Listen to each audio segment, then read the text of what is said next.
దశాబ్ద కాలం నుంచి ఎదురు చూస్తున్న రోజు రానే వచ్చింది. మరికొన్ని రోజుల్లో ఆ కోదండ రాముడు తన జన్మస్థానంలో కొలువుదీరబోయే సమయం ఆసన్నమైంది. ఆ అద్భుతమైన ఘట్టం కోసం కోట్లాది మంది ప్రజలు వేయి కళ్లతో ఎదురుచూస్తున్నారు. ఎంతో కన్నుల పండువగా జరగనున్న రామ మందిర ప్రతిష్టాపన కోసం భక్తులంతా అయోధ్య వైపు చూస్తున్నారు. ఇక ఈ రామ మందిరం ప్రారంభోత్సవాన్ని ఈ నెల 22న దేశ ప్రధాని నరేంద్ర మోదీ చేతుల మీదుగా జరగనుంది. ఇదిలా ఉంటే గతంలో ఈ అయోధ్య రామ మందిర నిర్మాణానికి భారీ ఎత్తున నిధులు సమకూరిన సంగతి తెలిసింది. దేశవ్యాప్తంగా చాలామంది ప్రముఖులు భక్తులు ఈ రామ మందిర నిర్మాణం కోసం విరాళాలు సమర్పించారు. కాగా తాజాగా ఈ అయోధ్య రామాలయం కోసం ఇంతవరకు ఎంత మొత్తంలో నిధులు సమకూరాయనే ప్రశ్న చాలా మందిలో మెదులుతూ ఉంది. అయితే రామ మందిరం కోసం ఎవరు ఎంత విరాళం ఇచ్చారో తెలుసుకుందాం. అయోధ్య రామ మందిర నిర్మాణం అనేది హిందువుల చిరకాల స్వప్నం. నూతన రామాలయ నిర్మాణానికి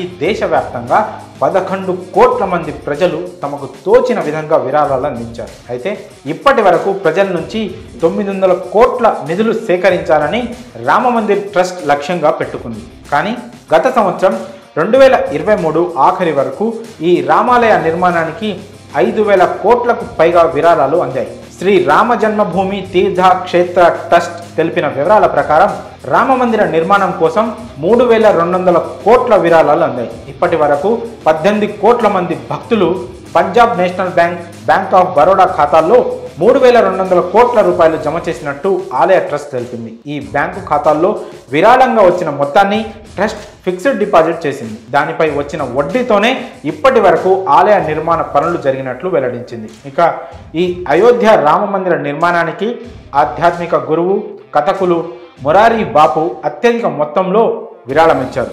దాదాపు 11.3 కోట్ల రూపాయల విరాళం అందించారు. దీంతో పాటు USA, కెనడా, యునైటెడ్ కింగ్డమ్లోని అతని అనుచరులు సమిష్టిగా విడివిడిగా 8 కోట్ల వరకు విరాళం ఇచ్చారు.